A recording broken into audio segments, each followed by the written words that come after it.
Well, Kendall, tell us about Bishop Lee's remarks last night. Does any of this go towards compliance? Well, I saw Matt Kennedy's report on the remarks this morning, and then I testified in front of the committee on another resolution, DO66, and then I listened to the committee. This is my first chance to see the committee working. And Bishop Lee has begun to move the committee more in the direction of Windsor. But what's fascinating is the committee is already getting bogged down trying to get the resolutions to conform to the language of Windsor. If you look at paragraph 134 in the Windsor report, it makes it very clear that we are to express regret for what we did and for how we did it. And the phrase is, in the events surrounding the election and consecration, I believe is the language in paragraph 134.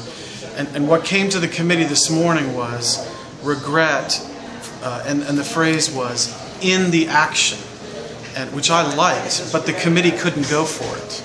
And so they started backing away from that language, and they were trying to find a way to say that in the events didn't mean in the actions. And what was fascinating to me is, if you had that much trouble already on the committee just with the step of expressing regret, I think the committee is going to have a real hard time getting the resolution out in a form that conforms to Windsor. And if they get it out, my sense is that both houses are going to have trouble passing it based on the initial reports out of both houses, particularly deputies. Decipher for us Archbishop Sentamu's remarks of the other day, of Wednesday night, and how you think he will receive the language in the resolution if it's passed as is. Well, I think the remarks of Rosenthal at the press conference about Sentamu are critical. I mean, I think he's here on his own behalf, and he's his own person, and I do think that it was significant that he chose to testify. I was shocked. I was in the back. I had testified that night. I didn't even know he was in the room, and when I heard his name announced, I just sort of stood up with a jolt.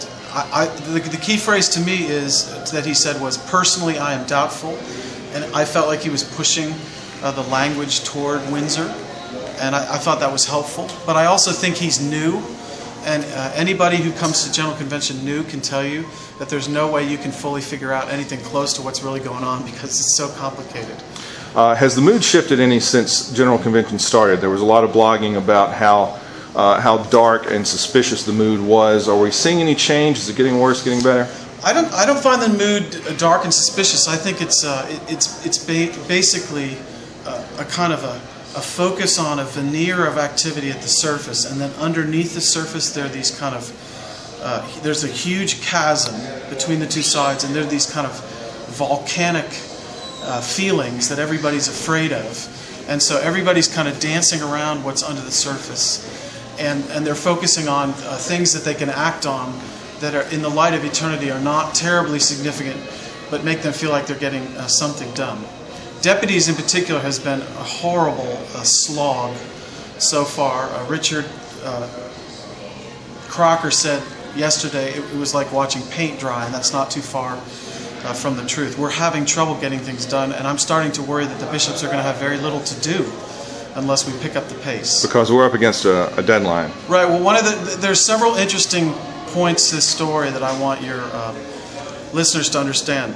One is, and I made this point to several journalists before General Convention began, there was a prediction by one leading leader in the Episcopal Church that all the response would be done before the presiding bishop's election. I didn't think that they could do that, and you can see that they can't do that. And what that means is the presiding bishop's election is going to affect the milieu in which the response to Windsor comes out. And it's really a wide open question as to who will come out tomorrow morning. But I do think that will affect the climate, particularly in bishops. I mean, if Alexander gets elected, that's one thing. If Jenkins gets elected, that's something else.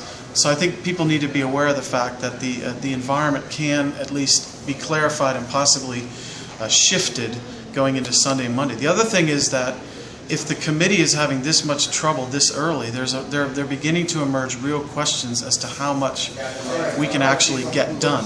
And we're going to have to be very careful in deputies to get through all the work that we're called to do. And if the bishops change it, then it comes back to us, and you start to get scenarios where we're not able even to respond fully at the General Convention itself.